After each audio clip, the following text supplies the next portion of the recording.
Hello everyone, welcome to another episode of Trail Pass. So we hear the same thing time and time again. The Can-Am Outlander is not a reliable enough ATV for me to want to buy one. Well, let's talk about that a little bit here. So this would have been the beginning of the Gen 2. This is a 1000 and actually one of the very first 1000 Can-Am four-wheelers. So you can see the manufacture date is December of 2011 for that 1000. So this would have been the very beginning of the Gen 2 chassis.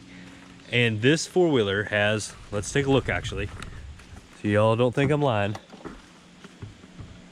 right there, 8,683 miles. And actually, of our riding group, this four-wheeler has been on every trip, and actually the owner's brother of this four-wheeler actually has 1,000 miles more than his one on this 1000. So a lot of miles racked up, and today I want to go through all the issues that we've had with this machine and how it's held up over the years.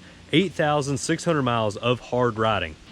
So the owner of this machine grew up racing four-wheelers. He's very competitive. He's a 330-pound man, big dude, but rides harder than anyone else I've ever seen. So we do have a couple miles on this bike, pretty hard miles that is, and quite a few modifications as well. So you can see we have the winch up front, the XT bumper, the aluminum skid plate down below, aftermarket wheels and tires, actually a square setup all around, so all four wheels and tires are exactly the same size, a custom rear bumper that would actually hold a Rotopax as well, and the fender bag. Most of the time this four-wheeler has a lot of other accessories and bags and racks and everything on it for longer trail rides. But stripped down at the root of it all, this is a very high mileage Outlander, and honestly there hasn't been a ton of issues with it. So going over the list here a little bit, transmission range sensor, so basically the sensor that tells whether it's in high or low range or reverse or whatever, basically just to keep the computer happy. Also a coolant temperature sensor.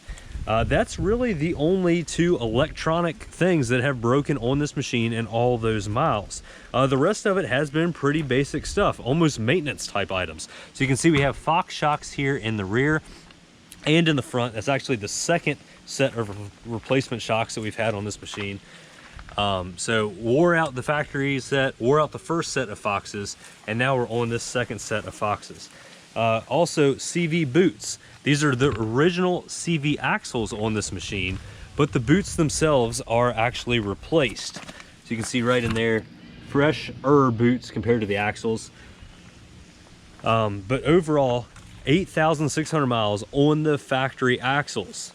The only other major catastrophic type thing was the rear trailing arm actually broke. So this left rear trailing arm broke. You can see actually on this machine it's a different design. Walking over here to my 650, you can see how this one looks. So this is a 2022 model 650, and the trailing arm is actually a completely different design. So maybe Can-Am had a weaker one on there. They learned how to make it a little bit better, and overall that's the only thing that's ever left this four-wheeler sitting on the trail was a broken trailing arm. Which, think about how hard you have to ride to break a beefy trailing arm like one of those. That's pretty crazy. But the rest of it is pretty simple. Tie rods, ball joints, tires, oil changes, grease, all those bushings and everything in there. And, you know, that's pretty well the extent of it. So how do you get an Outlander to last? You ride it and you maintain it. I know a lot of you Honda boys may not understand that concept of maintaining your machines, and maybe you don't have to if you only make 30 horsepower. But if you want a big machine, these early 1000s made 80 plus horsepower. The new 1000 that's coming out for next year actually makes over 100 horsepower, which is absolutely crazy. But if you want a four-wheeler that makes that kind of power, you basically have two options. Well, I guess three now with CF Moto, but it's Can-Am or Polaris. So you're gonna probably have issues if you're pushing 90 some horsepower through a machine, you're riding it hard, things will break. There's gotta be a weak point somewhere in there, and I can tell you if it was me riding this thing, the weak point would be me. But overall, it's been a very solid machine. The owner's very happy with it and actually has an order in for the 2025 1000 just to take advantage of that extra horsepower bump. So hopefully we'll have some videos coming very soon on that. But overall, can a Can-Am Outlander be a reliable unit? Yes, it absolutely can. Like I said, the majority of the things that we've replaced on this machine. Basic wear type items, things that you would expect to have to replace in time, but overall a very, very solid machine.